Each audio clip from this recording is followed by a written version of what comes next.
வணக்கம். நீங்கள் பார்த்து கொண்டிருப்பது எம்.எம். மதுரை மாவட்டம் கள்ளிக்குடி தாலுக்கு பேசுகிறேன். நம்ம இன்றைக்கி பார்க்க போகிற டாபிக் என்னென்னா, இந்த ஆடுகளை வந்து மின்னல் விழுகிற டைம், அப்புறம் இடி இடுக்கிறது, மழை பெய்கிற சூழ்நிலையில் நம்ம வந்து கூப்பிட்டு போனால் என்னென்ன பிரச்சனைகள் நடக்குன்றதை பற்றி ஒரு முழு காணொலியாக பார்க்க போகிறோம். நம்ம அகத்தி கோயை ஃபஸ்ட் 29 சவுண்டல் வெளி மசால் விதைகள் விற்பனை செஞ்சுட்டு வந்துட்டுருக்கோம். தமிழகம் முழுவதும் கொரியர் மூலமாக கொடுத்துட்ருக்கோம். உங்களுக்கு தேவையான கண்டிப்பான முறையில் கான்டாக்ட் பண்ணுங்கள். நம்ம வழக்கம் போல சொன்ன மாதிரி தான், இந்த மழை காலங்களில் நம்ம ஆடுகளை வந்து ரொம்பவும் பாதுகாப்பாக பார்த்துக்கிறணும். ஆடுகளும் சரி, மாடுகளும் சரி. ஏன்னா கால்நடைகளை ரொம்பவும் பாதுகாப்பாக நம்ம பார்த்து வச்சுக்கிட்டா தான் ரொம்பவும் நம்மளுக்கு ஒரு ஆரோக்கியமாக இருக்கும் ஆடுகளுக்கு.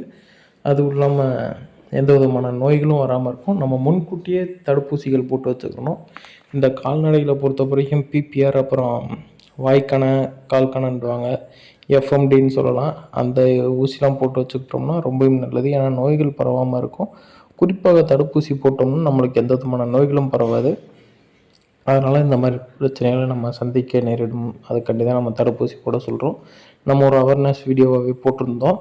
நம்ம பொதுவாகவே இந்த ஆடுகளை வந்து சகதிக்குள்ளே இறக்காங்க அதிகமான அளவில். நம்ம முடிஞ்ச அளவுக்கு ஆடுகளை வந்து கம்மியான அளவில் வச்சுருந்தீங்கன்னா நீங்கள் வந்து டேரெக்டாக இதே பண்ணிடலாம். அது எப்படின்னா, ஆடுகளை வந்து பசுந்தீவனத்தை வாய்க்காட்டிலேருந்து நம்ம அறுத்துட்டு வந்து டேரெக்டாக நம்ம ஆடுகளுக்கே போய் போட்டுடலாம். அப்படி போட்டோம்னா நம்மளுக்கு எப்படி சொல்கிறதுன்னா, இந்த நோய்களை நம்ம குறைக்கலாம். அதுவும் இல்லாமல் இந்த மின்னல் வெட்டுற டைம், அப்புறம் இடி இடிக்கிற டைமில் நீங்கள் ஆடுகள் மேய்க்க போகாதீங்க. ஏன்னா ஆடுகள் வந்து இறக்கிறதுக்கு வாய்ப்பு இருக்குது. ஏன்னா அதுவும் ஒரு உயிர் தான். குறிப்பாக மரத்திற்கு அடியில் இந்த ஆடுகளை மேய்க்கிறது, அப்புறம் மழை நிற்கிற மாதிரி இருந்துச்சுன்னா, கொஞ்சம் லைட்டாக பெருசாக பெஞ்சிச்சுன்னா மரத்துக்கு ஓரமாக நம்ம ஆடுகளையும் கூப்பிட்டு நம்மளும் ஒரு ஓரமாக நிற்போன்ட்டு நிற்கிறது, அந்த மாதிரி இதெல்லாம் நீங்கள் செய்யாதீங்க. அப்படி செஞ்சீங்கன்னா இடி விழுந்துச்சுன்னா அது வந்து நேராக அந்த மரத்தில் தாக்கும். மரத்துலேருந்து கீழே என்னென்ன இருக்கோ அந்த எல்லா உயிரினத்தையும் தாக்கும். அதனால் இந்த பிரச்சனையை எப்படின்னா, இடி விழுகிற டைமு இந்த மாதிரி விஷயங்களை செய்யாதீங்க. குறிப்பாக செல்ஃபோனை யூஸ் பண்ணாதீங்க. இந்த இடி விழுகிற டைமு, மின்னல் விழுகிற டைமில் நீங்கள் இந்த மாதிரி மின்னல் விழுகிற டைம்லேயே நீங்கள் வந்து ஆடுகளை கூப்பிட்டு நம்ம வீட்டுக்கு வர்றது ரொம்பவும் நல்லது. ஏன்னா நம்ம ஒரு 1 கிலோமீட்டர் தள்ளி போய் ஆடுகளை மேய்க்கிறது தான் வழக்கமாக இருக்கும். அதுவும் வீட்டுக்கு கிட்டக்க இருக்கவங்க ரொம்பவும் நல்லது. கொஞ்சம் தூரமாக இருந்துச்சுன்னா நம்ம வந்து கொஞ்சம் தூரமாக அங்கேருந்து நம்ம வீடு வரையும் ஓட்டிகிட்டு வந்து தான் இது பண்ணோம். அதுவே கிட்டத்தட்ட ஒரு 5 நிமிஷத்துலேருந்து 10 நிமிஷம் வரை ஆகும். அதனால் நீங்கள் வந்து இந்த மாதிரி விஷயங்களை ஃபாலோ பண்ணி வச்சுக்கோங்க. அது ரொம்பவும் நல்லது. ஏன்னா ஒரு உயிர் போனால் கூட நம்மளுக்கு ஒரு பெரிய இழப்புன்னு தான் சொல்லணும். ஏன்னா ஆடு வளர்க்குற நம்ம ஒன்றும் அந்தளவுக்கு பெரிய லெவலில் நம்ம பிஸ்னஸ்ஸாலாம் இறங்கிலாம் பண்ணுற மாதிரி எதுவும் தெரில. கொஞ்சம் கம்மியாக தான் பண்ணி வந்துட்டுருக்கோம். நம்ம பொருளாதார தேவைக்காண்டி கொஞ்சம் கம்மியான அளவில் தான் வளர்த்துட்ருக்கோம் எல்லா பேரும். அதனால் இந்த மாதிரி விஷயங்களை நீங்கள் ரொம்பவும் கேர் பண்ணி பார்த்துக்கோங்க. அது ரொம்பவும் நல்லது. குறிப்பாக ஒரு சில நண்பர்கள்லாம் என்ன செய்கிறாங்கன்னா, ஆடுகளை வந்து முட்டுக்கடா அந்த மாதிரிலாம் வளர்த்துட்ருக்காங்க. அவங்க வளர்க்குறது எதுவும் பிரச்சனை இல்லை. இந்த தென்னந்தோப்பு அந்த மாதிரிலாம் வச்சுருப்பாங்க போல இருக்குது. அங்கே ஒரு ஓரத்தில் கட்டி போட்டு, மரத்துக்கடியில் கட்டி போட்டு இவங்க பாட்டுக்கு வீட்டுக்கு வந்துடுறாங்க.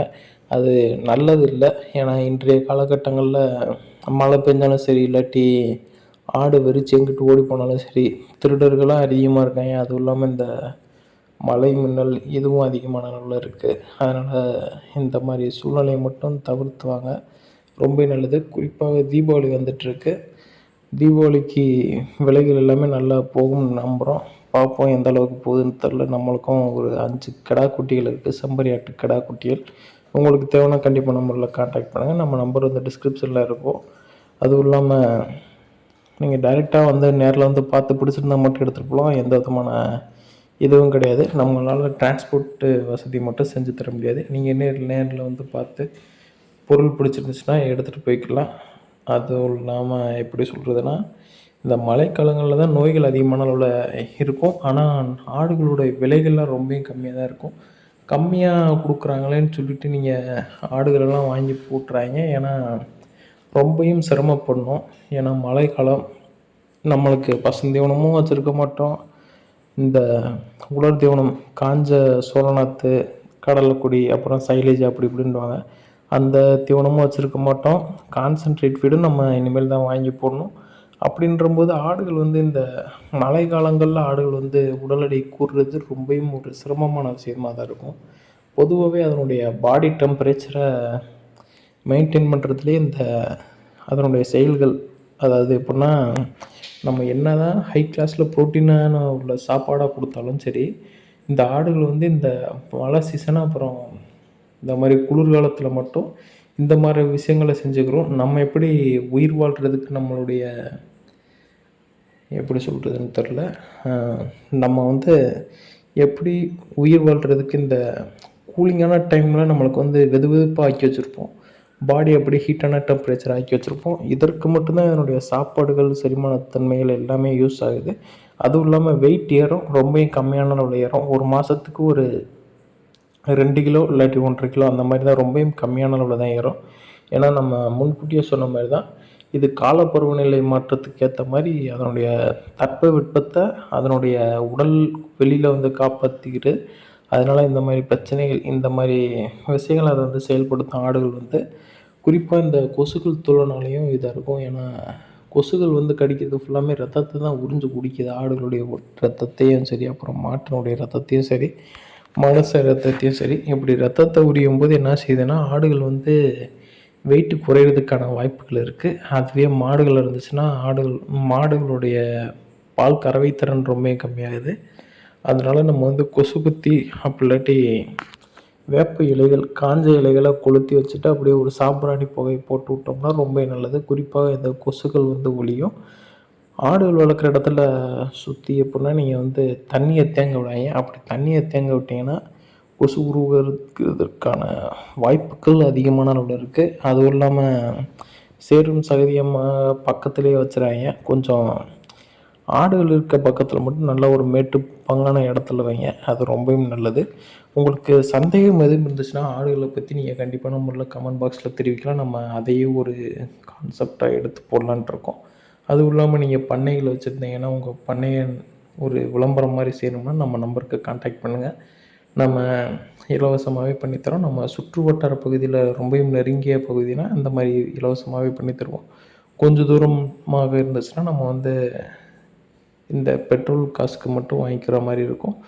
அதனால் நீங்கள் இந்த விஷயங்களை கண்டிப்பான முறையில் நல்லா ஃபாலோ பண்ணிட்டு வாங்க. குறிப்பாக இந்த வரும் காலங்களில் நீங்கள் ஆடுகள் வாங்குறத ரொம்பவும் தவிர்த்துடுங்க. ரொம்பவும் நல்லது. ஏன்னா குறிப்பாக இந்த எப்படி சொல்கிறதுன்னா, புதுசாக ஆடு வளர்க்குறவங்களுக்கு மட்டும்தான் நம்ம சொல்கிறது. உங்களுக்கு அனுபவம் இருந்துச்சுன்னா நீங்கள் வாங்கலாம். அப்படி இருந்தாலும் 1, 2 இறக்கும். அது ரொம்பவும் ஒரு சிரமமான விஷயம் தான். ஏன்னா ஒன்று இறந்தாலே அவங்களுடைய முதலீடு போன மாதிரி தான் இருக்கும். அதனால் இந்த மாதிரி பிரச்சனைகள், இக்கட்டான சூழ்நிலைகள்லாம் இருக்குது. தொடர்ந்து ஆதரவு தாங்க. அதே மாதிரி நம்ம விதைகள் விற்பனை செஞ்சுட்டு வந்துட்டுருக்கோம். அகத்தி, கோவை பஸ், சவுண்டல்வேல் மசால். விதைகள் எதுவும் தேவைன்னா நம்மளுக்கு கான்டாக்ட் பண்ணுங்கள். நன்றி, வணக்கம்.